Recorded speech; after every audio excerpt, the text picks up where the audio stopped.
বিএনপির স্থায়ী কমিটির সদস্য গয়েশ্বর চন্দ্র রায় বলেছেন, বর্তমান সরকারকে নির্দলীয় নিরপেক্ষ বলা হলেও তারা একটি দলকে সুযোগ সুবিধা দিয়ে যাচ্ছে।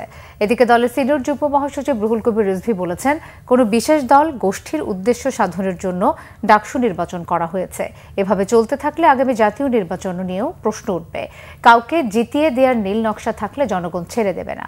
আহমেদ সরোয়ারের রিপোর্ট। দুর্গোৎসব উপলক্ষে শুক্রবার ঢাকা ৭ আসনের সকল সনাতনী ধর্মাবলম্বী পূজা কমিটির সাথে মতবিনিময়ে বিএনপি স্থায়ী কমিটির সদস্য গয়েশ্বর চন্দ্র রায় বলেছেন, পূজাকে কেন্দ্র করে কেউ ঘোলা পানিতে মাছ শিকার করতে পারে।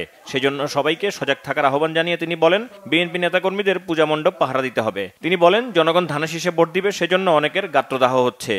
এই সরকার তো কোনো জাত নাই, মানে কোনো দল নাই, কিন্তু কথাবার্তা আলোচনায় সুযোগ সুবিধায় দেখা যায় একটা দুইটা দলের প্রতি ওনার দুর্বলতা থাকুক আর না থাকুক, ওনার থেকে সুযোগ সুবিধা নিয়েই যাচ্ছে। আমরা নির্বাচনের স্বার্থে চুপ করে আছি।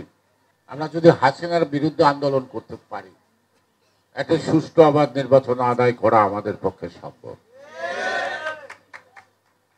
সেই কারণে যারা ভোটে জয়লাভ করবেন না, অন্য পদ্ধতিতে আপনাকে পার্লামেন্টে আসতেই হবে এমন তো প্রয়োজন নাই।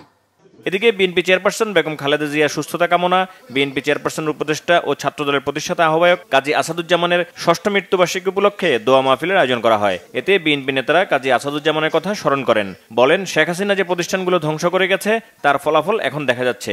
যে প্রক্রিয়ায় ডাকসু নির্বাচন হয়েছে তা যথার্থ হয়নি, এখন খবর পাওয়া যাচ্ছে।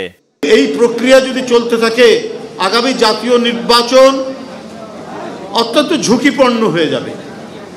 আগামী জাতীয় নির্বাচন অনেক প্রশ্ন উঠবে এবং নানা কায়দা কানুন করে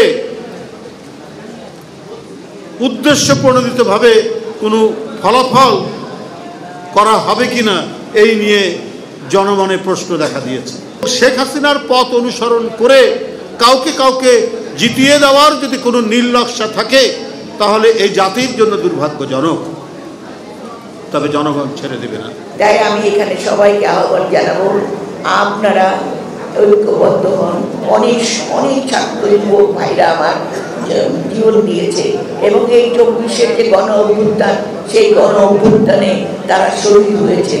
সেই রক্তের কথা মনে করে তাদের ঋণ শোধ করার জন্য আসুন আমরা আজকে সবাই ঐক্যবদ্ধ হয়ে দেশের জন্য কাজ করি। পরে দোয়া করা হয়। আহমেদ সরোয়ার, বাংলা ভিশন, ঢাকা।